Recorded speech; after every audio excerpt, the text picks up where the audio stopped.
Hello, have you ever asked yourself which is the best cement ever used? It's not easy to answer this question.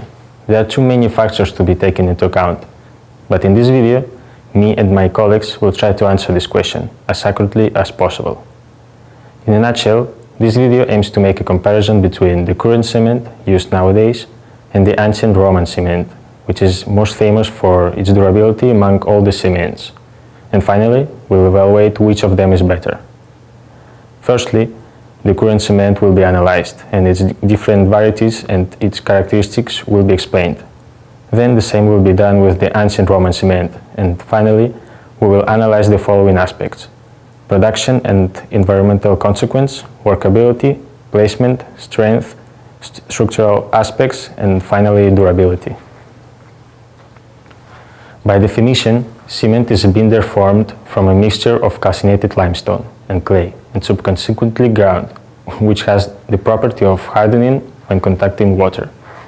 The product resulting from the grinding and heating of these rocks is called clinker, and it becomes cement when a small amount of gypsum is added in order to avoid the quick setting of the mixture.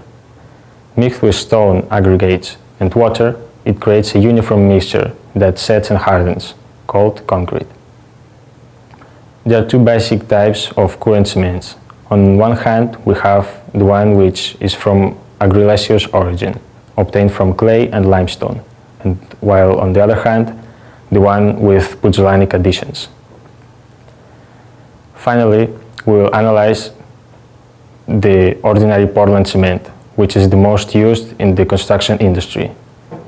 The manufacturing process of this cement consists of mixing calcareous and argillaceous materials such as limestone and from silica oxide, aluminium oxide, ferric and magnesium oxide or clay. When the materials are crushed and mixed together, the burning process is made in the rotary kiln, where the raw materials are mixed and rotated. The kiln is heated with the help of powdered coal or hot gases from the lower end of the kiln so that the long hot flames are generated. The central part is the calcination zone. The temperature is around 1000 degrees Celsius, where discomposition of limestone takes place. The remaining material is in the form of small lumps when the CO2 is released. The lower part have temperature between 1500 degrees and 1700 degrees, where lime and clay reacts to yielding calcium aluminates and calcium silicates to form clinkers. To bring down this temperature of clinkers, air is admitted in counter-current direction at the base of the rotary kiln. Finally, as retarding agent, powered gypsum is added during the final grinding.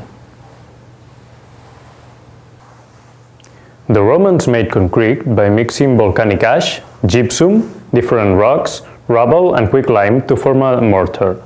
In order to construct underwater structures, firstly this mortar and volcanic materials were introduced in the wooden boxes. Then, seawater produced a chemical reaction through which water molecules hydrated the lime and reached with the ash to mix everything together. The resulting calcium aluminium silicate hydrate CaSH bond was very strong. Due to its incorporation of volcanic ash, and Roman cement resulted to be more durable than the Portland one, because it prevented cracks from spreading. It is also important to mention that the volcanic ash benefits consist in reducing the water quantity requirement and improving the paste flow behavior. It improves the workability of concrete because of the spherical shaped particles of fly ash that provide a lubricant effect. Another benefit of the volcanic ash is that it can produce additional cementitious compounds.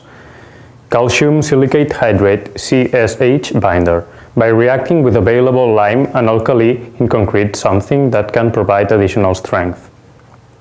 Here you can see the Pantheon painted by Giovanni Paolo Panini and the Pont du Gard in France. Another beneficial consequence was the reduced pore interconnectivity of concrete, since the amount of water content was diminished because of the additional calcium silicate hydrate. This way, the permeability was also lessened, preventing sulfate penetration into the concrete. On the other hand, the decrease in free lime and the resulting increase in cementitious compounds enhance the concrete durability.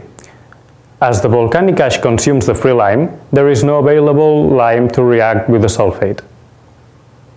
One of the best features of the Roman concrete was its bulk resistance, or the capability to endure the weight of the structures that it supported. However, when we look at the tensile strength, reinforced modern concrete have the upper hand. Adding bars of steel helps concrete gain ductility. Roman concrete was used in a series of structures such as aqueducts, harbors, circus, temples, amphitheaters, walls, bridges, etc. The Pantheon still remains as the biggest unreinforced concrete dome in the world. By comparison, Portland cement does not have the lime volcanic ash combination and doesn't bind well as Roman concrete. Portland cement tends to wear quickly in seawater, with a service life of less than 50 years.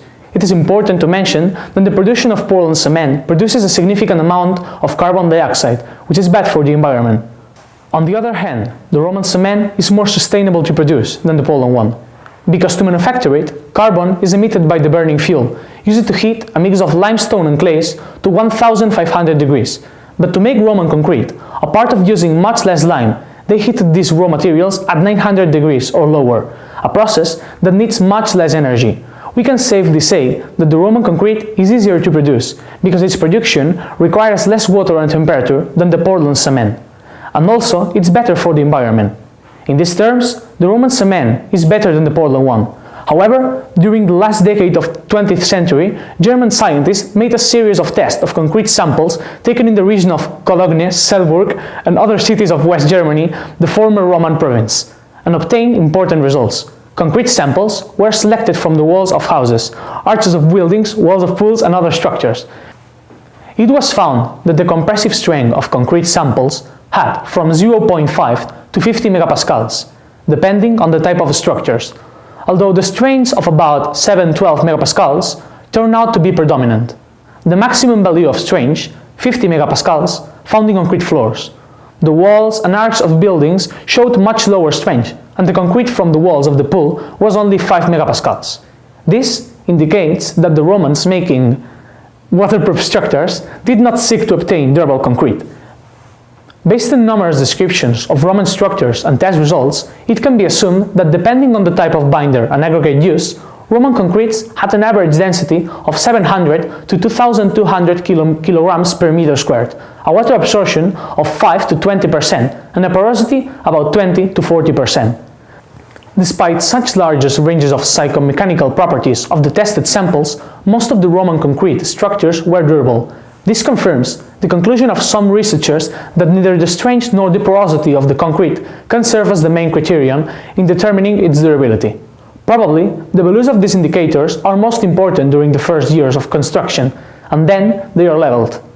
Today, it is difficult to evaluate and analyze the composition of Roman concrete only by the ratio of their components with a large number of unknowns, especially since many researchers have doubts about the composition of concrete and its structural characteristics. It can only be argued that the good modern state of the individual concrete structures of ancient Rome testifies to the excellent quality of the selected materials, currently selected concrete composition, and the quality of construction work.